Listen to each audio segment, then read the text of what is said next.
Guys final লুকটা আমার কিন্তু এই যে আমাকে বললো কেন আমাকে দুঃখেটু লুকে কেমন লাগছে অবশ্যই কমেন্ট করবে। আর সত্যি বলছি আমি জানি না আমাকে কেমন লাগছে, আমি নিজেও জানি না। তো ভালো লাগলে অবশ্যই কমেন্ট করে জানাও। আর আমি এখন শ্যুটের জন্য বেরিয়ে যাব, তো চলো শ্যুটের দিকে যাই। করেছি এই একজন, ওদিকে একজন, ওই যে একজন, ব্যাস বেরিয়ে গেছি। আর এদিকে বোন আছে, কেমন লাগছে অবশ্যই কমেন্ট করে জানাবে।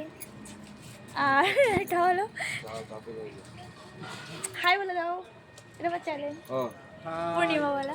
ভাবলাম একটু গাড়ি থেকে তোমাদের সাথে একটু ভিডিওটা শেয়ার করে নিই। আর তা ভাবলাম একটু বাড়ির সামনে ভিডিওটা শেয়ার করি। আর আমাকে মেকআপ লুকে কেমন লাগছে এটা অবশ্যই বলো। আর তোমাদের নতুন নতুন ভিডিও দেওয়ার চেষ্টা করব। বেরিয়ে গেছি, বাইকে আছে এই পাশটায়। আর ওই যে একজন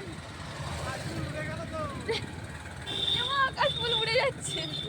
চল চল চল, প্রতিমা বানায় সেখানে তো চলে গেছে, এখানে নামটা কি ভুলে গেছে। ভিডিও শ্যুট করা হয়ে গেছে আর ওদিকে দাদা ওরা সবাই মিলে ভিডিও শ্যুট করছে। আর এদিকে বোন আছে আর ওরা শ্যুট টুট করছে। দেখো আরও এক জায়গায় যাবো, অনেক জায়গায় যেয়ে ভিডিও করবো।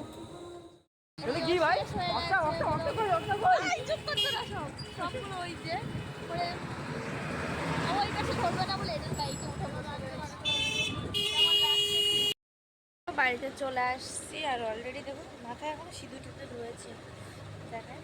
আর খেতে বসছি, তো ভাবলাম যে লাভটা তো দেওয়াই হয়নি আর মুখে দেখো কালি মালি সব জায়গা। খেয়ে নিই আর ভিডিওটাই পছন্দ।